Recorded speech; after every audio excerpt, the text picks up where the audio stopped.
Vraiment, il faut penser unicité des assemblées de Dieu. Si nous voulons aller très loin, si nous voulons accélérer la mission et aussi accélérer la moisson, je crois qu'il est impérieux d'aller secourir les autres, parce que tous nous ne partons pas à la même vitesse, nous ne disposons pas tous de la même capacité, les mêmes forces, puisque nous sommes une multiplicité d'églises locales.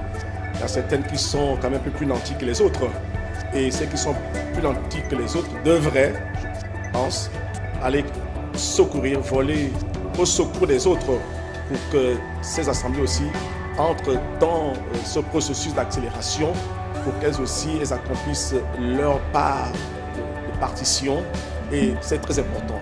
Donc voilà, faire grandir les autres, c'est que chaque assemblée locale puisse apporter son soutien mutuel, puisse s'engager vraiment à aider l'autre et ne pas penser que c'est une perte, c'est du temps perdu. Non, bien au contraire, que personne ne reste.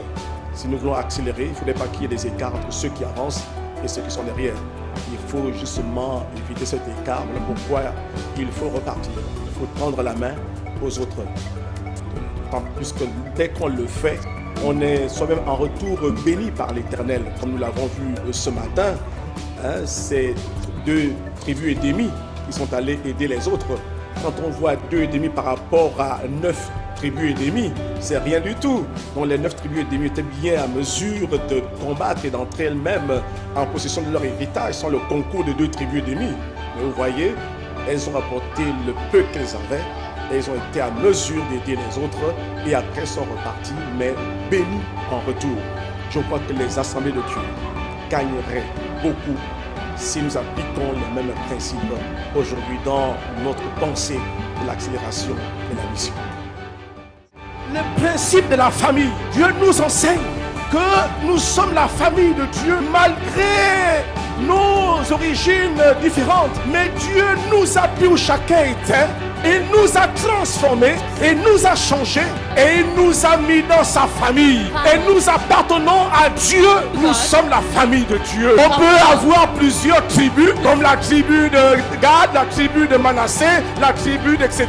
Malgré les tribus, mais nous sommes tous de la même famille. Dieu voudrait que dans une même famille, tous réussissent. Tous réussissent. Dans cette assemblée, Dieu veut que chacun entre en possession de son héritage. Ton héritage ne sera pas forcément semblable au mien.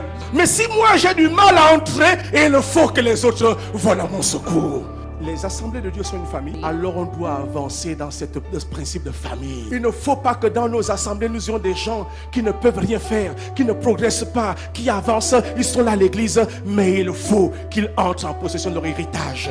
Dieu a appelé Abraham pour que par lui et sa descendance, il puisse être une bénédiction pour toutes les familles de la terre. Alors toi, si tu es au Seigneur Jésus-Christ, tu es enfant de Dieu, mais tu appartiens d'abord à une famille. Quel que soit l'état de ta situation, de ta famille aujourd'hui, Dieu veut que tu sois l'instrument qui devienne une source de bénédiction pour ta famille. Nous sommes la même famille. Même si chacun vit son territoire, on doit se retrouver tous dans les principes de l'Éternel. Chacun doit appliquer la loi de l'Éternel et on doit avoir la même vie partout où nous sommes. Que personne ne prenne l'idée qu'on n'appartient pas à la famille de l'Éternel. Les amis, chaque église locale peut être là où c'est tendre là où elle le veut, mais on doit se retrouver là tous. L'Éternel est le seul Éternel. L'Éternel est le seul vrai Dieu. Tous, on doit rester dans nos valeurs bibliques. Toutes les tribus doivent rester dans la parole de Dieu, dans l'adoration de l'Éternel, dans le fait d'aider les autres, de se soutenir mutuellement, dans le principe d'aller aider les autres.